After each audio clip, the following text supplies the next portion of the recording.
अस्सलाम वालेकुम टॉरस, मैं हारिस अज़मी प्रोफेशनल एस्ट्रोलॉजर आपकी खिदमत में हाजिर हूँ इस हफ्ते की अहम खबरें लेकर। रिसर्चेस के मुताबिक 6 मार्च को यूरेनस आपके पहले घर में दाखिल हो जाएगा and this is big news. पहले ये वाला सितारा आपके यहाँ 12th हाउस में था, आपको अपनी स्ट्रगल इन्हेंस होती हुई दिख रही थी, कामयाबियाँ कम मिलती थी, मेहनत ज़्यादा होती थी, फिर जहन पर उलझन सी रहती थी, कोई नया काम नहीं कर पा रहे थे, आइडियाज़ डम्पी बम्पी हो रहे थे, सिचुएशंस आपकी मुखालफत में जा रही थी। और ऐसा 1-2 साल के लिए नहीं हुआ, पूरे 7 साल के लिए हुआ। तो टॉरियंस अपनी फितरत में कमज़ोरी, पिछले 7 साल की छोटी मोटी नाकामियों को देखते हुए, कामयाबियों के रेशो को कम देखते हुए अपने अंदर बहुत ही वीक नेचर के साथ चल रहे थे। They are strong people by nature but unfortunately fuel of solar system उतना अच्छा नहीं मिल रहा था। 2011 में आखिरी दफ़ा वो लोग लकी थे।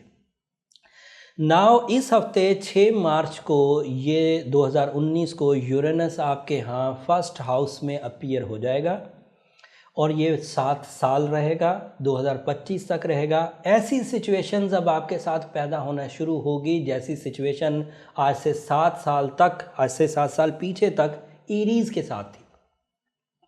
सो अगर आपको अपनी नेक्स्ट 7 ईयर्स की सिचुएशन को थोड़ा जज करना हो, थोड़ा रीड करना हो, तो एरीज के पिछले 7 साल करियर को देखिएगा, क्योंकि उनके यहाँ ये पहले घर में था पिछले 7 साल से और अब आपके पहले घर में आ गया और एरीज के लिए ये दूसरे घर में चला गया। उनकी वीडियो में मैंने बयान कर दिया, उनके लिए भी माली तौर पर बड़ा इस्तेहकाम पैदा हो रहा है और आपके लिए फितरी सलाहियतों को कैश करने का मौका है। लोग 6 मार्च से आपको ओब्लाइज करना शुरू कर देंगे, आपकी सलाहियतों को एडमिट करना शुरू कर देंगे।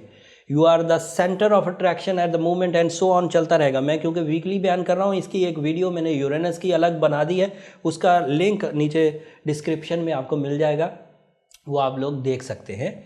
और इसके अलावा भी यूरेनस के बारे में रीड करने की कोशिश करिए। ये एक लंबा दौर है, इसलिए इसके बारे में आपको भरपूर अंदाज से नॉलेज होनी चाहिए ताकि इस दौर से आप फ़ायदा उठा सकें। तबीयत मेरी थोड़ी नासाज है, इसलिए मैं इस हफ्ते तो थोड़ा कम बयान कर रहा हूँ, दीगर चीज़ें थोड़ी थोड़ी बयान करके फिर वीडियो को शॉर्ट करता हूँ। अगले हफ्ते इसकी और डिटेल दूंगा। वीनस आपके 10th हाउस में है, ये वीकली हॉरोस्कोप के एतबार से है। 10th हाउस में जो वीनस है ये आपके लिए शराकतदारी, कैरियर ओरिएंटेड बिग अचीवमेंट्स और 1-to-1 रिलेशंस, पब्लिक इमेज, इन सब के लिए अच्छा है। सो ये इस हफ्ते भी अच्छा रहेगा। जुपिटर आपके 8वें घर में है, यहाँ ये बहुत अच्छा नहीं होता। सो आपको ज़्यादा बिलीव्स अपनी मेहनत पर करने चाहिए। मरकरी की रेट्रोग्रेशन जो है वो आपके 11th हाउस में चल रही है। मरकरी अगर 11th हाउस में रेट्रोग्रेट हो और वहीं पर दूसरा सितारा, वहीं पर नहीं, यूरेनस सैटर्न जो है वो आपके 9th हाउस में है। सो सैटर्न के 9th हाउस में होने की वजह से कुछ प्लानिंग्स इस हफ्ते फ्लॉप रह सकती हैं, इसलिए प्लानिंग्स को क्रॉस चेक ज़रूर करिए। मरकरी 11वें हाउस में रेट्रोग्रेड होने की वजह से जहन पर अफसुर्दगी तारी रहेगी। यूरेनस अच्छा हो जाने से इसमें बहुत हद तक कमी आएगी, लेकिन उसके बावजूद ये 40 दिन तक रेट्रो रहेगा, रुजत में रहेगा, उल्टा चलेगा और आपके लिए तकलीफ़ का बायस बनेगा। सैटर्न 9th हाउस में प्लानिंग को फ्लॉप करता हुआ दिखा रहा है, इसलिए अगर बिग रिस्क अगले 40 दिन तक ना लिए जाएं तो अच्छे हैं। छोटे छोटे रिस्क जिनमें आपका तजर्बा काम आता हो वो आप ले सकते हैं।